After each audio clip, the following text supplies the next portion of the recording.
Good morning बच्चों।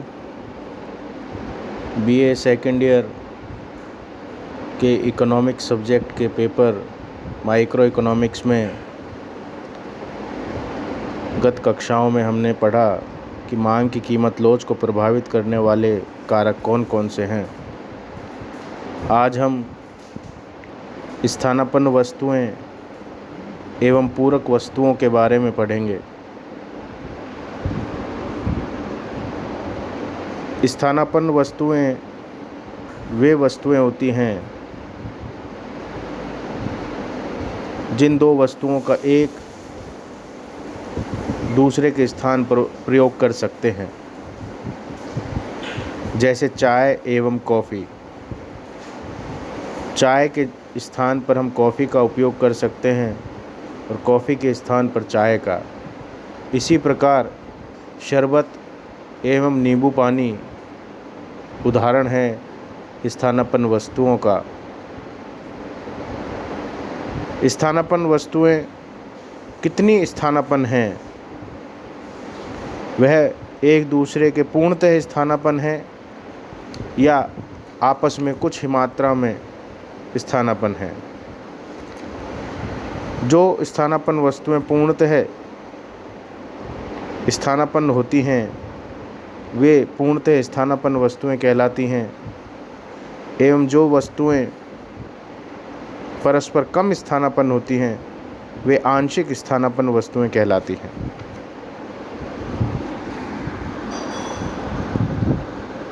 तटस्थ वक्रों की सहायता से हम इन वस्तुओं की व्याख्या कर सकते हैं।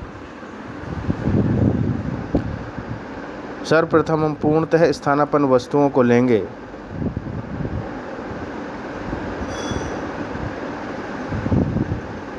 उपयुक्त चित्र में हम देखते हैं कि ओ एक्स अक्ष पर x वस्तु एवं ओ वाई अक्ष पर y वस्तु को लिया गया है। दोनों ही वस्तुएं पूर्णतः स्थानापन्न वस्तुएं हैं। जब पूर्णतः स्थानापन्न वस्तुएं होती हैं तब तटस्थ वक्र एक सीधी सरल रेखा होता है और यह सरल रेखा IC के द्वारा दिखलाई गई है।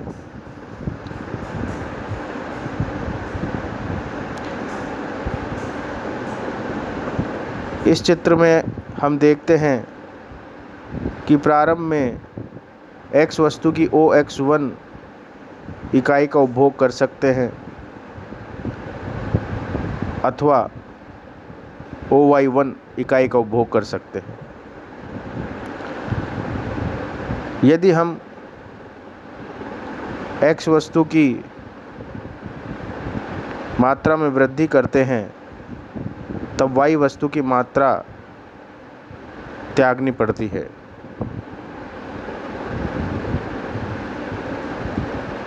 दोनों ही वस्तुओं से समान संतुष्टि प्राप्त होगी क्योंकि दोनों के ही उपभोग बिंदु साम्य IC वक्र पर एक ही IC वक्र पर है। x1 x2 मात्रा में वृद्धि करके y1 y2 मात्रा का त्याग करते हैं और यह x1 x2 मात्रा y1 y2 मात्रा के बराबर है। अतः ये पूर्ण स्थानापन्न वस्तुएं कहलाती हैं। दूसरी ओर आंशिक स्थानापन्न वस्तुओं में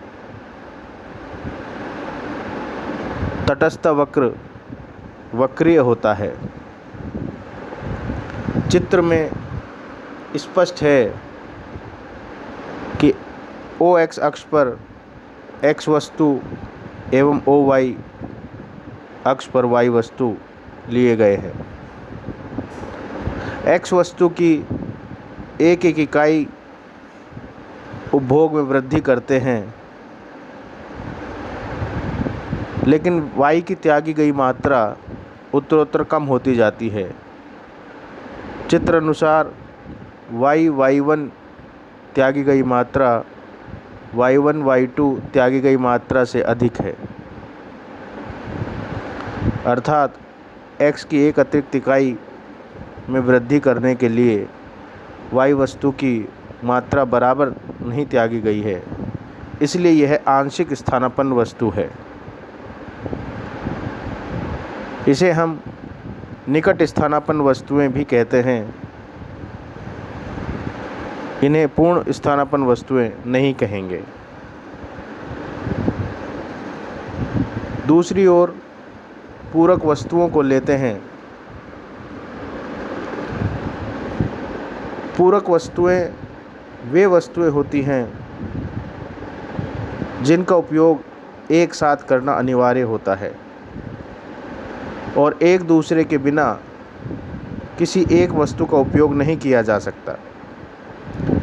उदाहरण के लिए कार एवं पेट्रोल पूरक वस्तुएं हैं। ये पूर्णतः पूरक वस्तुएं इस मायने में हैं कि कार का उपयोग पेट्रोल या डीजल के बिना नहीं किया जा सकता, अतः कार के साथ पेट्रोल की भी मांग होती है, इसलिए ये पूर्णतः पूरक वस्तु दोनों कहलाती हैं। दोनों वस्तुएं x वस्तु एवं y वस्तु पूर्णतः पूरक हैं। इसे दर्शाने के लिए तटस्थ वक्र L आकार का होता है। चित्र में IC1 एवं IC2 दो तटस्थ वक्र हैं जो बतलाते हैं कि x एवं y वस्तु का एक निश्चित अनुपात में उपयोग किया जाता है। x वस्तु का उपयोग y वस्तु के अभाव में नहीं कर सकते, इसी प्रकार y वस्तु का उपयोग x वस्तु के अभाव में नहीं कर सकते। इस प्रकार तटस्थ वक्र पूर्ण पूरक वस्तुओं में L आकार का होता है। यहाँ पर मांग की आड़ी लोच शून्य होती है। IC1 पर x और y वस्तुओं का अनुपात IC2 वक्र पर अनुपात से भिन्न नहीं है, अर्थात एक वक्र पर दो वस्तुओं का अनुपात एवं दूसरे वक्र पर दोनों वस्तुओं का अनुपात समान है,